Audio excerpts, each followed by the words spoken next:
नमस्कार दोस्तों संत कबीरदास जी के दोहे ये हमारी और आपकी चर्चा का आपसी विषय है।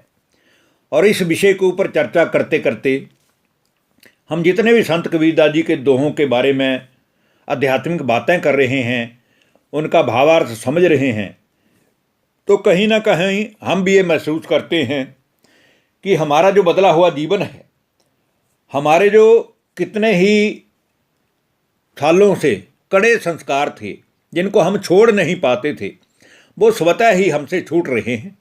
क्योंकि संत कबीरदास जी के जो शब्द बाण हैं, ये अर्जुन के तीर की भांति सीधे ही सीने में चुभते हैं, जो हमें इस ओर इशारा करते हैं कि भगवान को याद करने के लिए, जैसे हनुमान जी को पूछा गया कि आप राम को कितना याद करते हो, तो उन्होंने अपनी छाती चीर के बता दिया कि मेरे मन में तो हमेशा ही राम बसते हैं।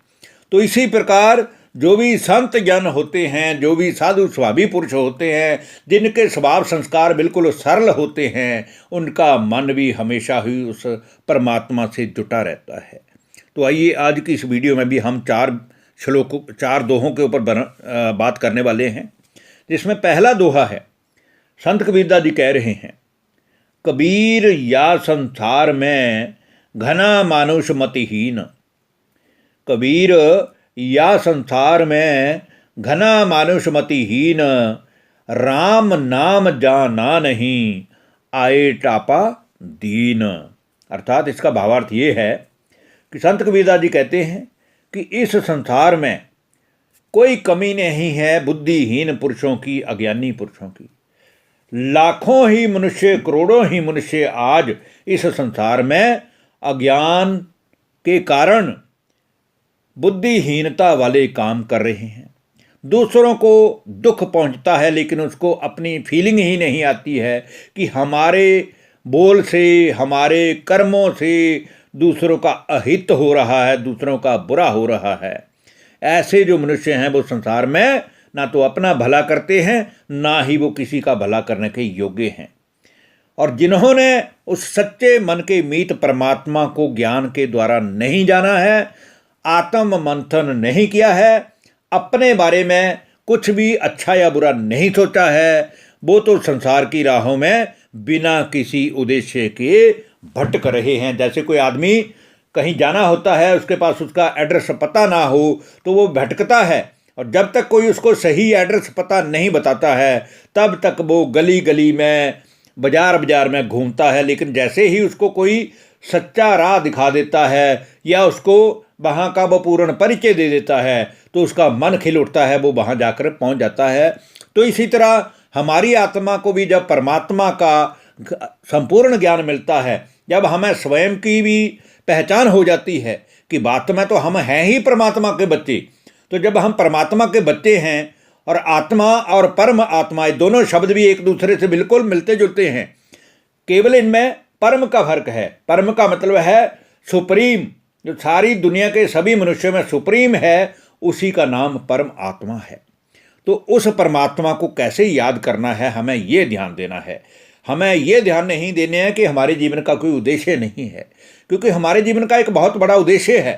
संसार में इतनी जातियाँ प्रजातियाँ हैं, कीड़े मकोड़े हैं, पशु हैं और कितना कुछ है, लेकिन हमने मनुष्य के रूप में जन्म लिया है। और मनुष्य के रूप में जन्म लेने के कारण हम मनुष्य पढ़ते हैं, लिखते हैं, समझ सकते हैं, जो भी कोई बात है उसको कह सकते हैं। तो हमारे जैसा संसार में कोई है नहीं, इसलिए मनुष्य होकर के हमारा फर्ज बनता है, हमारा दायित्व बनता है कि भगवान को जानें, भगवान से जानकर उनसे संबंध जोड़ें, उनसे संबंध जोड़ करके अपने जीवन को सुख शांति शक्तियों से, संपत्ति से संपूर्ण करें, ताकि ये संसार देखे कि ये भगवान की रचना है जो कि मनुष्यों में सर्वश्रेष्ठ गाई जाती है। अब आज की वीडियो का दूसरा दोहा, जिसमें संत कबीरदास जी कहते हैं, कबीर तहाँ न जाइए जहाँ जो कुल की हेत। कबीर तहाँ न जाइए जहाँ जो कुल की हेत, साधु पनो जाने नहीं नाम बाप को लेत। अर्थात कबीर साहब कह रहे हैं, लोगों को निर्देश देते हुए कह रहे हैं कि उस स्थान पर हमें कभी भी भूल कर भी नहीं जाना चाहिए जहाँ हमारे जाने से किसी को आपत्ति हो या कोई जाति धर्म के संबंधों में भटक रहा हो, क्योंकि जब हम उस संसार में परमात्मा के घर से आए थे तो हमारी कोई जाति नहीं थी, हमारे को कोई जाति का बंधन नहीं था, हमारा कोई कुल बंधन का बंधन नहीं था। तब हमारी आत्मा केवल एक आत्मा बिंदु बनकर इस संसार में आई थी और माता के शरीर में 9 महीने जब पेट में हमारा पिंड बना, हमारा शरीर बना, हमारी अर्थी बनी छोटी सी, तो उसमें जब आत्मा ने प्रवेश किया तब हम संसार में आए। इसलिए जो मनुष्य इन जाति धर्मों के चक्रों में पड़े रहते हैं उनके साथ हमें कभी भी वाद विवाद नहीं करना है, क्योंकि उनको आप कितना भी समझा लो वो आपकी बातों पर ध्यान नहीं देने वाले हैं, क्योंकि उनकी बुद्धि में ये बातें बैठती ही नहीं हैं। उनकी बुद्धि में विषय व्यसन भोगना ये सब ही बैठा रहता है, क्योंकि वो परमात्मा को पाना ही नहीं चाहते हैं। वो कहते हैं हमारे पास तो दुनिया भर की संपत्ति है, हम तो बहुत बड़े धनवान हैं, हमारे जैसा सेठ इस संसार में कहाँ है, हमारे पास महल हैं, माड़ियाँ हैं, मोटर है, गाड़ियाँ हैं, नौकर हैं, चाकर हैं, मिलें हैं, फैक्ट्रियाँ हैं, सब कुछ हमारे पास है, तो हमें भगवान की ज़रूरत नहीं है।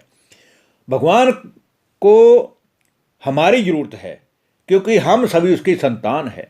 इसलिए भगवान अभी भी कह रहे हैं कि अभी भी समय है, हम अपनी बुराइयों की तरफ ध्यान दे करके उनको निकालें और परमात्मा के साथ मन की प्रीति जोड़ें, नहीं तो अंत में परमात्मा जब धर्मराज के रूप में हमारे कर्मों का हिसाब लेंगे तो हमें वहाँ बड़ा शर्मिंदा होना पड़ेगा।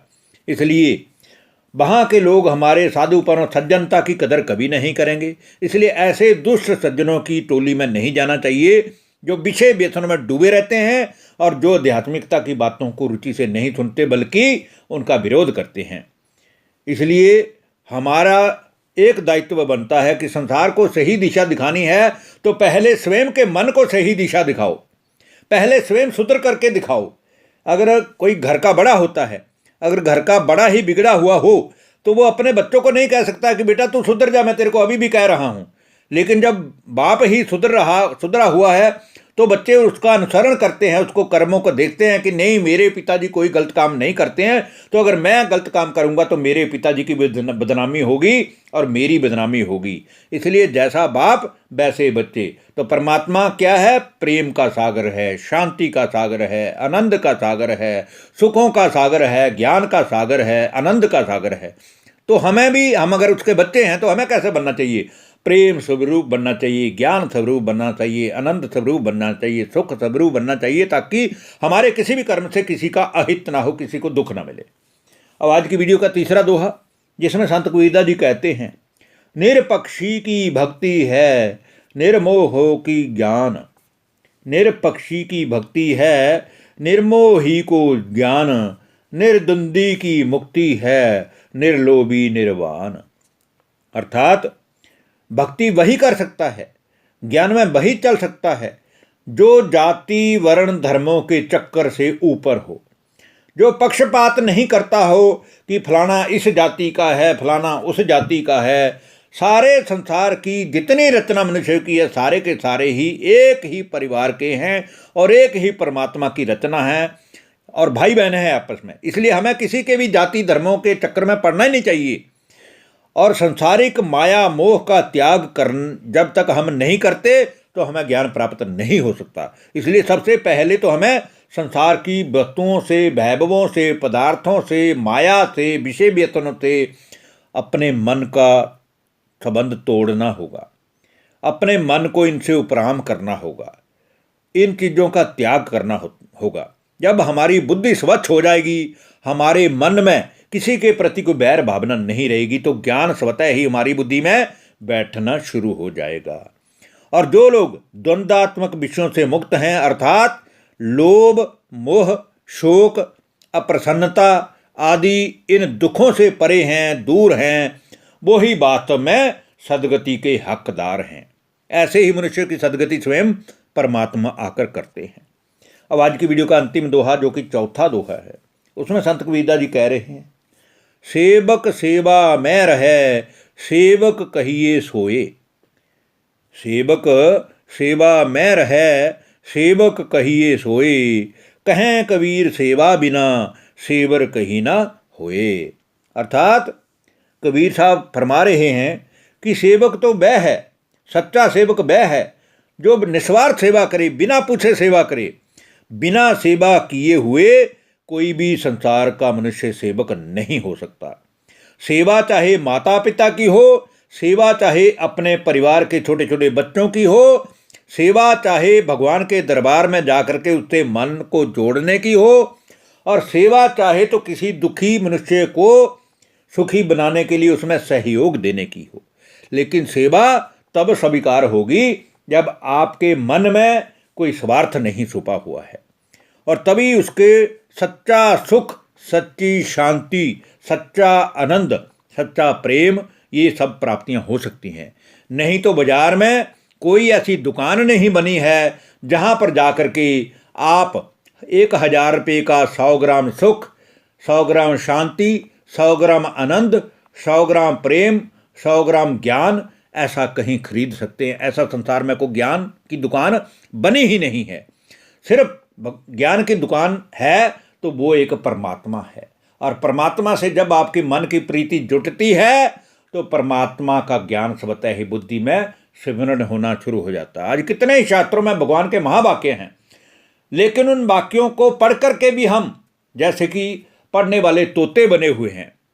जैसे मैं एक बात करूं, गीता में लिखा है कि काम क्रोध नरक के द्वार हैं, लेकिन मनुष्य क्या कहते हैं, इनके बिना गुजारा कैसे होगा, इनके बिना सृष्टि कैसे चलेगी, इनके बिना जनसंख्या कैसे बढ़ेगी। जैसे कि ठेकेदारी सारी मनुष्यों ने ले ली है, भगवान की टोपी भी अपने सिर पर डाल ली है।